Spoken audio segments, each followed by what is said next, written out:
come up here, I would be even good. It says it's downloading, and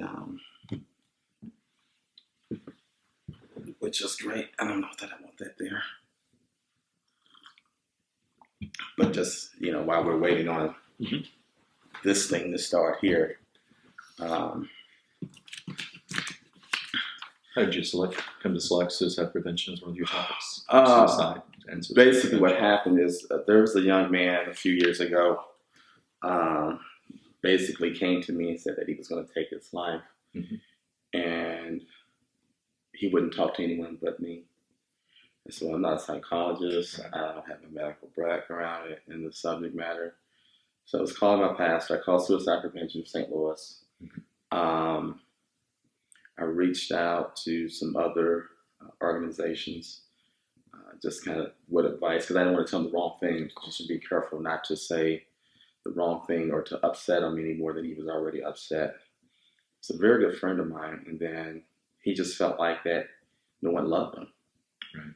And I said, man, what are you talking about? You have your mom, you have a successful career, you have a place to stay, you're about to graduate from college, you have a vehicle that's paid for. He said, Roger, that's all fine and that. He said, but nobody loves you. And I said, well, I love you. I mean, you're my boy, you know, and kind of just having a general conversation. She said, no, not you or anybody else. And it was his family.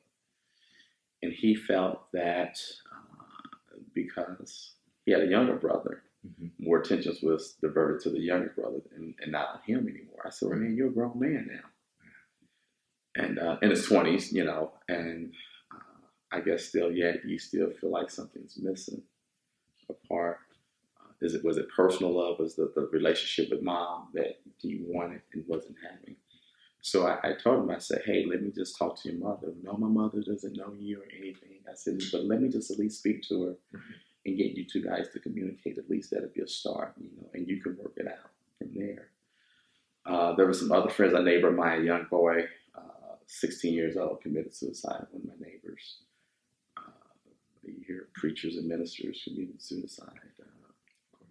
I myself that went through downsizing in a job, thought about it, but then I said, no, life is better than that, I think people are surprised by the fact that so many people have thoughts of suicide, and they think that, the thought of suicide is a crisis.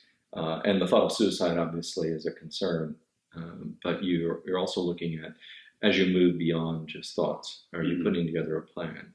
Do you have the means, right? Right. Because many people have thoughts of suicide at some point in their life. Not. Right. And my thing was, and I kept asking, I'm glad we're talking about this, and it sounded like it just went to general conversation. The thought process was to be better off without me. Whether it be with the finances, get the insurance, and continue doing what you're doing. But I said, God put me here for a reason. It was my faith that saved me, and my belief in God that allowed me to do what I'm doing. Because we can't always see into the future or the not yet, but we're looking at the right now to a point that we may not understand what's going on in the right now, but the not yet that's to come. I just believe God has something better, and those who believe in God, I just say that wholeheartedly though, but I am a believer in Lord and Savior Jesus Christ.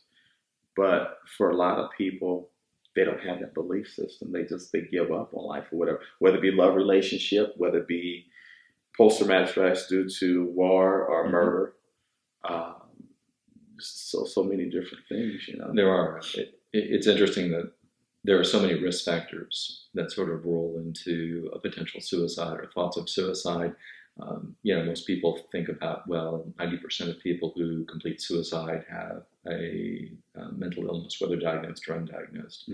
And from that, they extrapolate that, if you have a mental illness, then you are probably suicidal. And what that does is doesn't provide an accurate picture, because if you look at the number of people who have a mental illness, and then you look at the number of people who attempt suicide, let's take an example.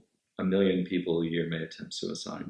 90% of them have a mental illness diagnosed or not. So 900,000 people. And that seems an overwhelming number, and in fact, it's a very large number. But then if you sort of step back and say, well, how many people in our society of 320 million people have a mental illness? And you'll see that it's probably going to be somewhere around 60 to 70 million people. And when you start then doing the numbers, you realize that 98% of people or more who have a mental illness will not attempt suicide. And so while that is a risk factor, and probably the most significant risk factor for suicide, it's usually in a sort of an accretion of things. It's not just a mental illness. So you look at other risk factors, as you mentioned. It may be relationships. It may be work-related. You may lose a job. It may be interpersonal violence. It may be a history of trauma. It may be individuals who are in sort of the child welfare program. There's a higher. And so there are a number of things that can build up. And while there may be a triggering factor, it's not necessarily that one thing that causes the suicide. You know, you think about a pitcher of water or something, right? It fills up, and then something that you would normally be able to handle, right? A cup, right, pours in. That goes over the top, and it's from that that, you know, the suicide attempt may flow from. And you may say, well, it was that cup of water that caused it. And in some respects, that's right, but it then ignores the sort of broader issue of how do we create a society, a community of connectedness so that we address those issues before it reaches an overflowing position.